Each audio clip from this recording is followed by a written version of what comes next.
NEIR নীতিমালা সংশোধনের দাবিতে রাজধানীর কারওয়ান বাজার মোড়ে বিক্ষোভ করেছেন মোবাইল ফোন ব্যবসায়ী ও কর্মচারীরা। ফলে প্রায় 5.5 ঘন্টা স্থবির হয়ে পড়ে ব্যস্ততম এই মোড় ও আশেপাশের সব সড়ক। এদিকে আজ ব্যবসায়ীদের সাথে বৈঠক করে বিষয়টি সুরাহার আশ্বাস দিয়েছে সরকার। ন্যাশনাল ইকুইপমেন্ট আইডেন্টিটি রেজিস্টার বা এনইআইআর নীতিমালায় সংশোধনের দাবিতে বুধবার দুপুরে কারওয়ান বাজার সোনারগাঁও মোড়ে জড়ো হন মোবাইল ফোন ব্যবসায়ী ও কর্মচারীরা।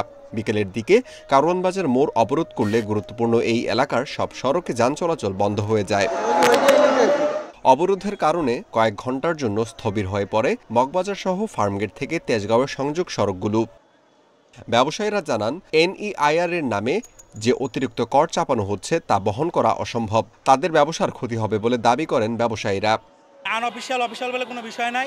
আমরা সরকারকে ট্যাক্স দিতে চাই, কিন্তু সরকারকে ট্যাক্সটা নেওয়ার লাইন করতে হবে, কিন্তু সেটা সহনীয় পর্যায়ে হইতে হবে। হুট করে একটা সেক্টর যদি আপনারা ধ্বংস করে দেন, তাহলে আমরা নতুন করে কি করব?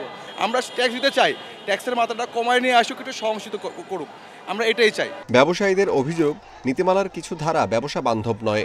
নীতিমালা সংশোধন না হলে ভবিষ্যতে আরো কঠোর কর্মসূচির হুঁশিয়ারি তাদের।